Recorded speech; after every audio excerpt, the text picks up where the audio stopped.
আসসালামু আলাইকুম। আজকে আমি বানাবো বাঁধাকপির পাকোড়া। তো রেসিপিটা আপনাদের সাথে শেয়ার করব।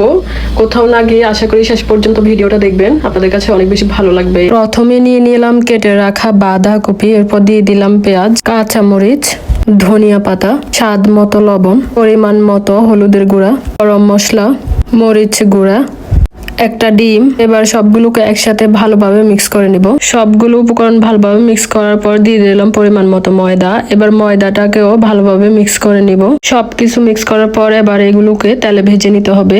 এক পাশ ভাজা হয়ে গেলে উল্টিয়ে ভালোভাবে অন্য পাশেও ভেজে নিতে হবে। উভয় দিকে এগুলো একদম মচমচে ভাজা হয়ে গেলে এগুলোকে তেল থেকে তুলে নিতে হবে। এই সবজি পাকোড়াটা সসের সাথে মিক্স করে খেতে অনেক বেশি ভালো লাগে। তো এই যে আমার সবগুলো ভাজা হয়ে গিয়েছে, দেখতে পাচ্ছেন কতটা মুচমুচে হয়েছে, আর খেতে অনেক বেশি দারুণ ছিল। আপনারা যদি এভাবে পাকোড়া তৈরি করেন তাহলে সবাই অনেক বেশি খেতে পছন্দ করবে। আজকে পর্যন্ত এই দেখাবো না কোনো ভিডিওতে। আল্লাহ হাফেজ।